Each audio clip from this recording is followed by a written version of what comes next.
So 18 number, fill in the blanks. तो इन दोनों क्वेश्चन में कुछ कुछ ब्लैंक्स हैं, तो उन ब्लैंक्स को हमें फिल करना है। तो उसके लिए हम क्या करेंगे, हमारा पहला क्वेश्चन है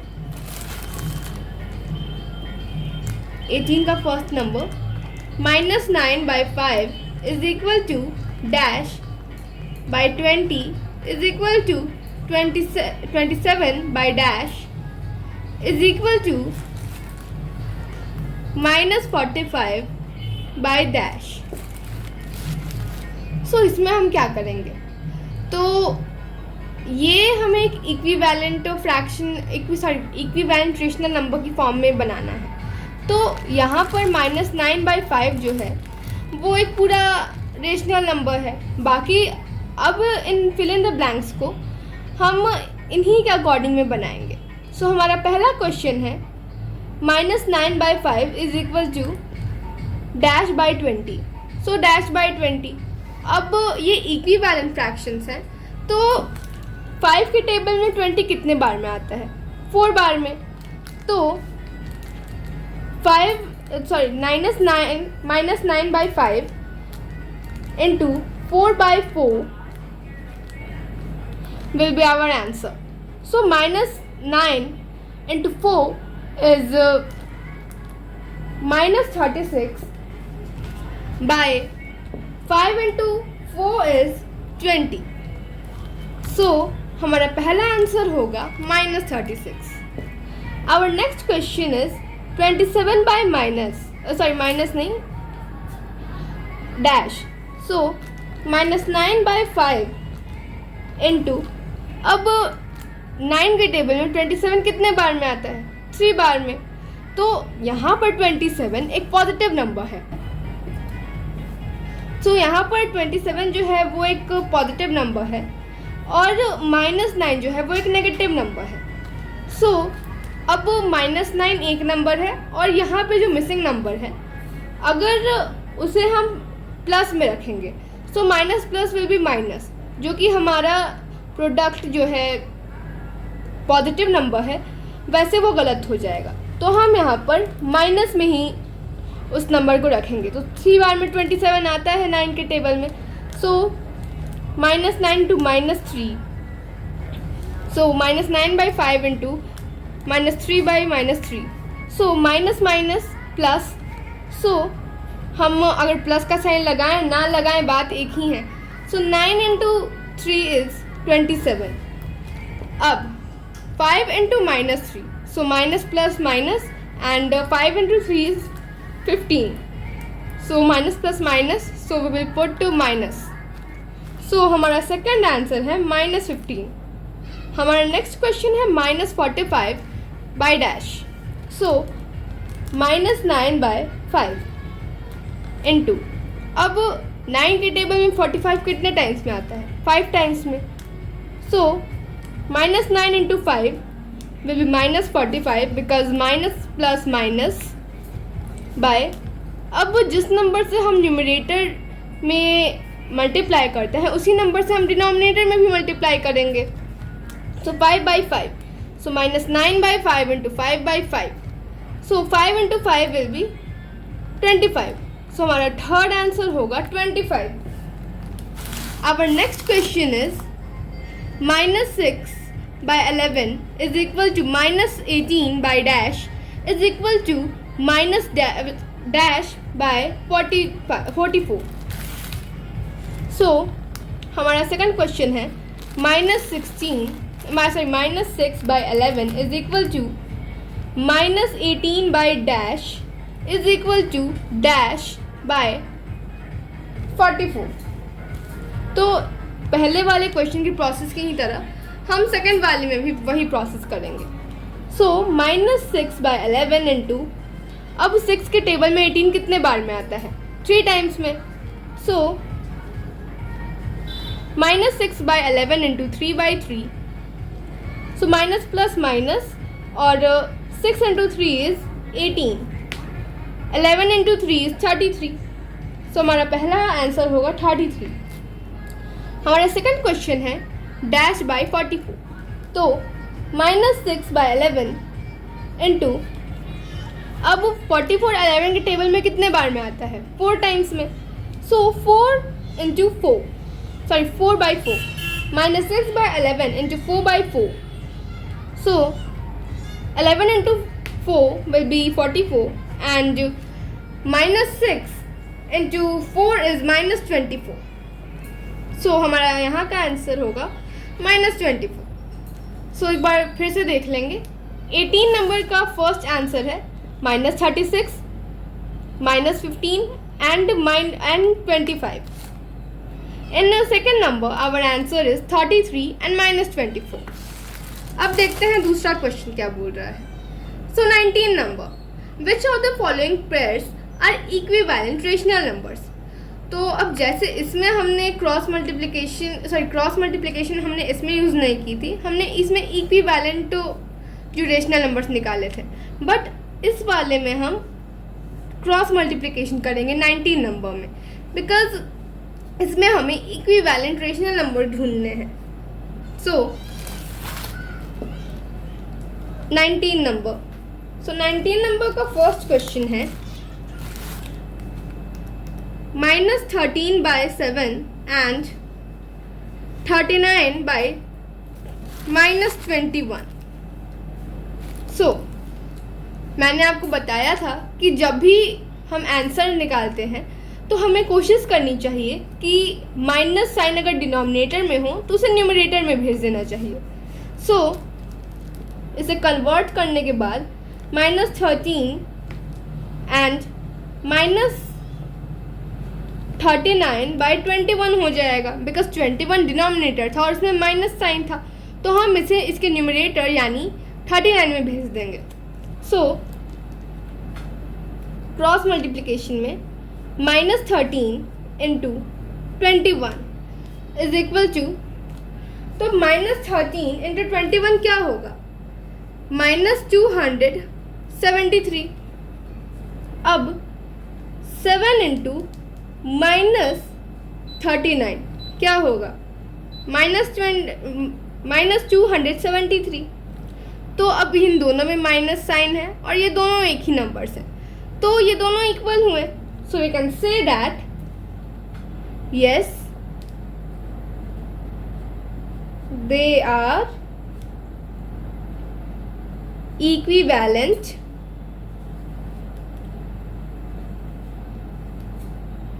rational numbers. So we can say that they are equivalent rational numbers. So हमारा सेकंड क्वेश्चन है 3 by -8 and -6 by 16. So 3 by -8 and -6 by 16. तो हम इस 8 के माइनस को 3 में ला देंगे. सो -3 by 8 and -6 and 16. सो अब हम क्या करेंगे? हम -3 इंटू 16 करेंगे तो हमारा आंसर क्या आएगा? तब हमारा आंसर आएगा -48. फिर हम 8 इंटू -6 करेंगे तब भी हमारा आंसर -48 ही आएगा. So we can say that yes they are equivalent rational numbers. Our third question is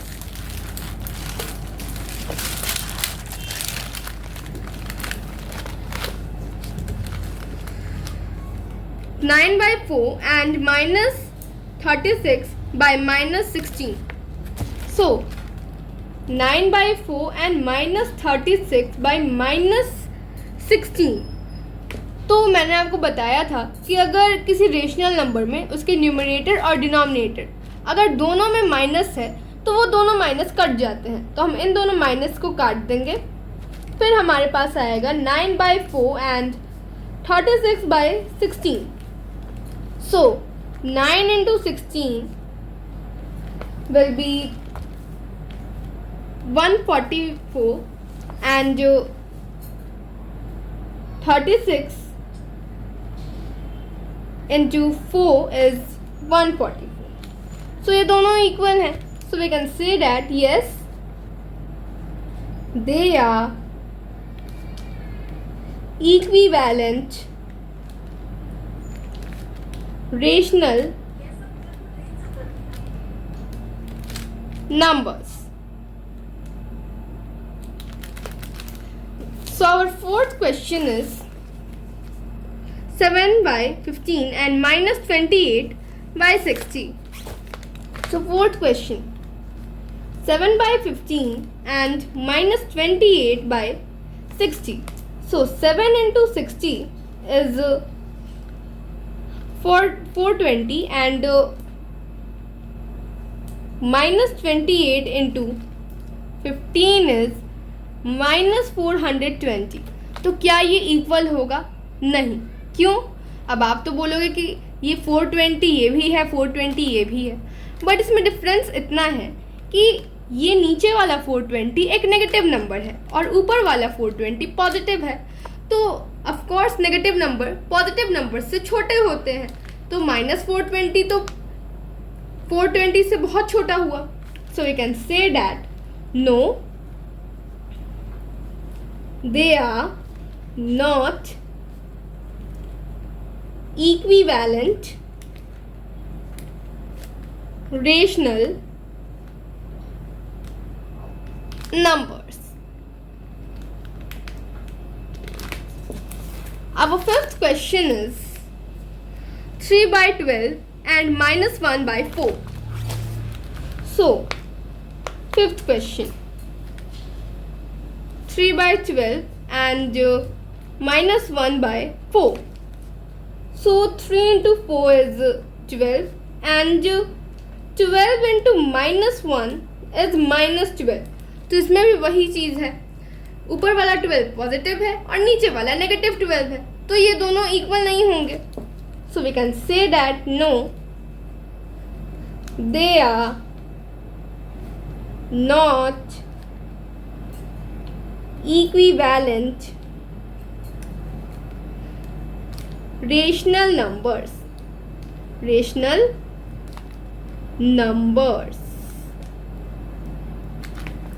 Our sixth question is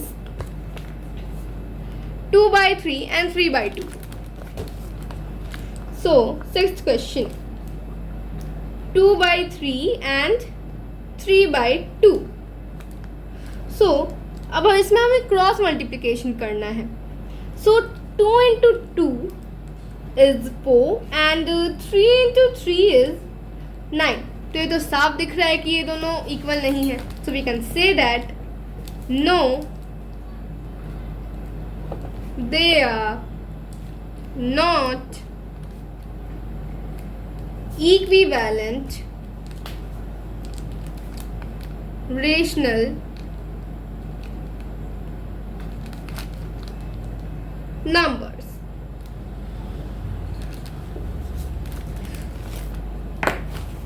So our next question is 20 number. Find x such that. तो इन सारे present questions में हमें x की value find करनी है. सो हमारा पहला question है -1 by 5 is equal to 8 by x. तो इसमें हमें इसमें x की वैल्यू फाइंड करनी है. So 20 number first question, -1 by 5 is equal to 8 by x. So इसमें भी हम क्रॉस मल्टीप्लिकेशन करेंगे. सो -1 इंटू एक्स, अब -1 इंटू एक्स जो है उसे हम -x लिखेंगे. अब हम चाहें तो इसे -1x भी लिख सकते हैं, बट इसे -x लिखेंगे तो ये अच्छा लगता है देखने में. अब 5 into 8 is 40. So we can say that 40 is equal to -x. But हम x की तो कभी हमने वैल्यू फाइंड की है 40, बट x में हम कभी कोई साइन नहीं छोड़ते हैं, जैसे कि माइनस. प्लस अगर उसमें साइन नहीं है तो चलेगा, बट प्लस माइनस जो भी अगर लगा रहता है तो हम उसके साथ साइन नहीं छोड़ते हैं। सो ये ट्रांसपोर्टेशन मेथड से करने के बाद माइनस इधर आके प्लस का हो जाएगा और ये प्लस वाला 40 पॉजिटिव 40 इधर आके नेगेटिव 40 हो जाएगा। So x is equal to -40. That is our answer. Our next question is 7 by -3 is equal to x by 6. So 7 by -3 is equal to x by 6. So cross multiplication हम यहाँ पर भी करेंगे, but cross multiplication करने से पहले हम एक चीज़ ध्यान देंगे। यहाँ जो 3 है वो माइनस का है और एक डिनोमिनेटर है, तो हम इसका -7 में दे देंगे। So -7 by 3 is equal to x by 6. अब हम इसे क्रॉस मल्टीप्लिकेशन करेंगे। सो 3 into x is 3x and -7 into 6 is -42. So -42 is equal to 3x. अब यहाँ पर 3x के साथ मल्टीप्लाई में है, सो इधर आने के बाद ये डिवाइड में हो जाएगा। So we can say that -42 by 3 is equal to x. तो अब इसे कट करने पर हमारे पास क्या आएगा? 3 से 42 को काटने पर हमें मिलेगा 14. So -14 is equal to x is our answer. Our third question is 3 by 5 is equal to x by -25. So 3 by 5 is equal to x by -25.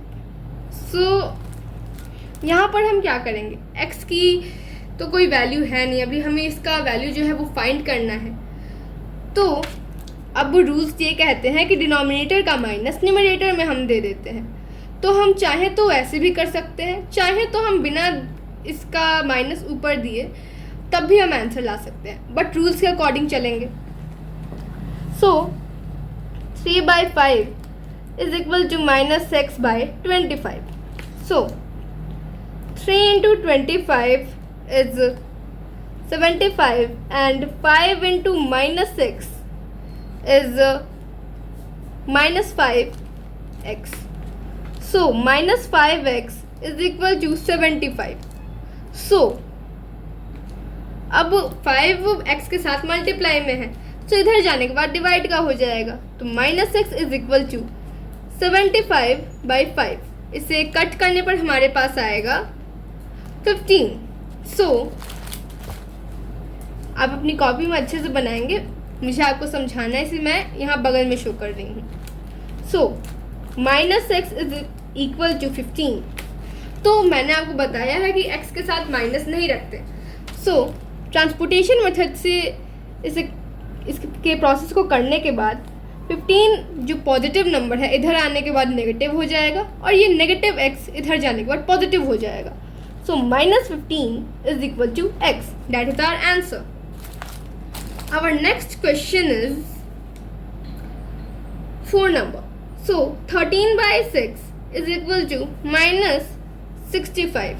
So 4th number question.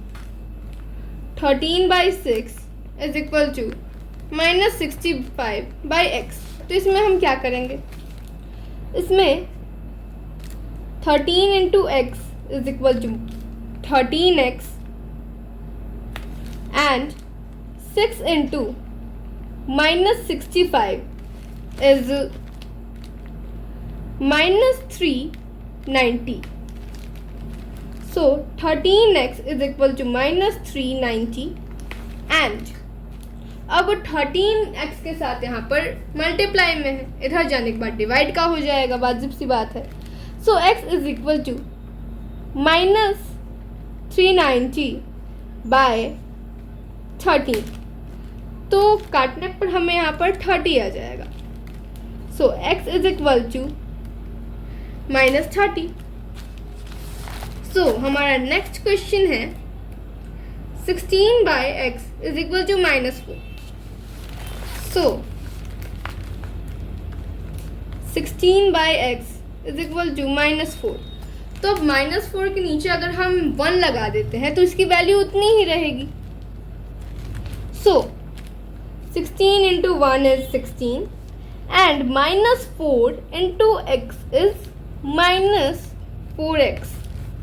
So -4x is equal to 16. तो अब 4 इसके साथ multiply में है, इधर जाने के बाद डिवाइड का हो जाएगा. So -x is equal to 16 by 4.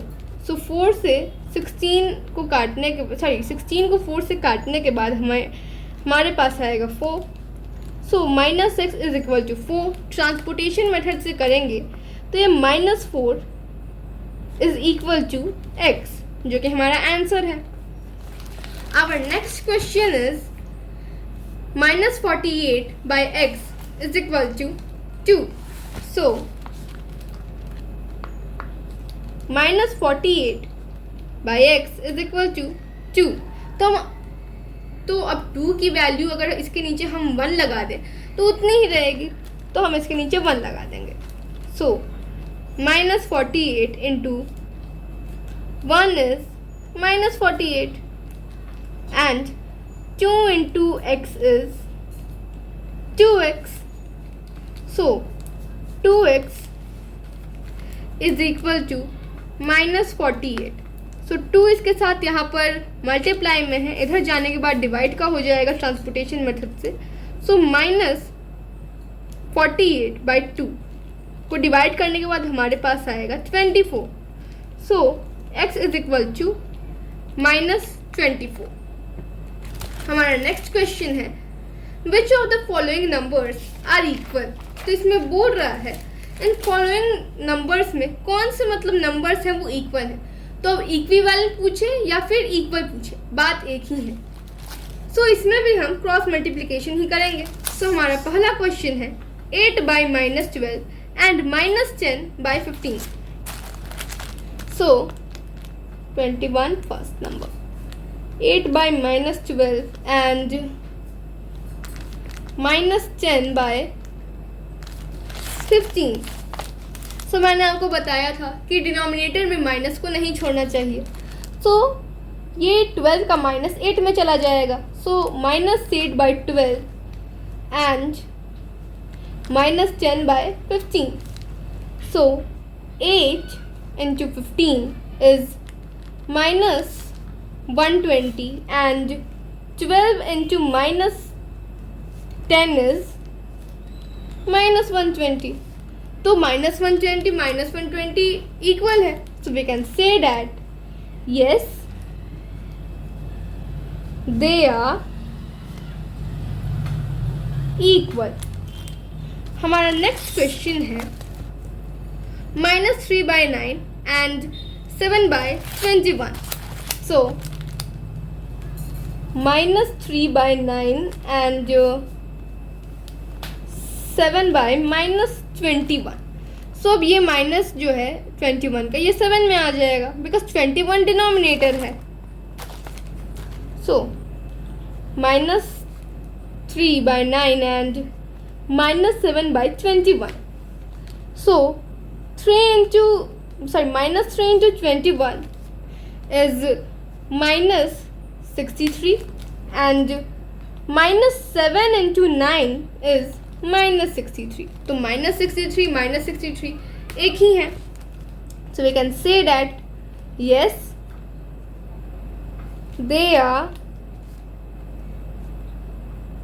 Equal. हमारा नेक्स्ट क्वेश्चन है -8 by 14 and 5 by 21. So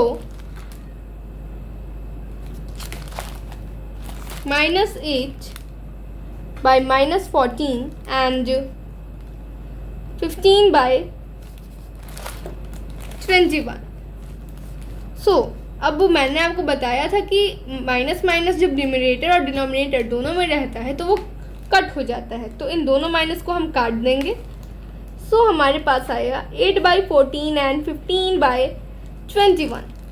so 8 into 21 is 168 and 14 into 15 is 210. तो अब ये तो साफ दिख रहा है कि ये दोनों जो हैं वो इक्वल नहीं है, तो we can say that no they are not equal. So हमारा नेक्स्ट क्वेश्चन है state whether the given statement is true और फॉल्स. तो हमें इन पांचों स्टेटमेंट्स में बताना है कि ये पांचों स्टेटमेंट्स में से कौन से स्टेटमेंट जो है वो ट्रू हैं और कौन से फॉल्स हैं. सो हमारा पहला स्टेटमेंट है 0 is the smallest rational number. So नहीं, ये फॉल्स होगा. क्यों? क्योंकि 0 से छोटे भी तो रेशनल नंबर्स होते हैं. अब मैंने आपको बताया है कि अगर किसी भी नंबर के नीचे हम 1 लगा देते हैं तो वो रेशनल नंबर बन जाता है. सो 0 से जो कम होते हैं वो नेगेटिव नंबर्स होते हैं और इसमें बोल रहा है 0 जो है वो स्मॉलेस्ट रेशनल नंबर है, जो कि फॉल्स है. Second, every integer is a rational number. True. अगर सारे इंटीजर्स के नीचे हम 1 लगा दें तो वो एक रेशनल नंबर हो जाएगा. आपको याद रखना है, अगर 0 न्यूमरेटर में है तो वो एक रेशनल नंबर है क्योंकि उसके नीचे हम 1 लगा सकते हैं. बट आपको रेशनल नंबर में बस इतना ध्यान रखना है कि रेशनल नंबर में 0 डिनोमिनेटर के फॉर्म में नहीं होना चाहिए, वो न्यूमरेटर के फॉर्म में हो सकता है. So every integer is a rational number. True. Third, the quotient of 2 integers is always a rational number. True. Fourth, every fraction is a rational number. True. अब सारे फ्रैक्शंस जो होते हैं वो रेशनल नंबर होते हैं बिकॉज फ्रैक्शन जो है वो पॉजिटिव नंबर के फॉर्म में होते हैं और जो रेशनल नंबर नेगेटिव और पॉजिटिव सारे नंबर्स को मिला के रहता है. Every rational number is a fraction. No, because rational number में माइनस वाले नेगेटिव रेशनल नंबर्स भी होते हैं और फ्रैक्शन में नेगेटिव नंबर्स नहीं होते. सो आज का हमारा ये 4A का टॉपिक ख़त्म हुआ. मैं अपनी नेक्स्ट वीडियो में 4B के टॉपिक्स भी डालूंगी. तब तक के लिए bye, take care and love you all.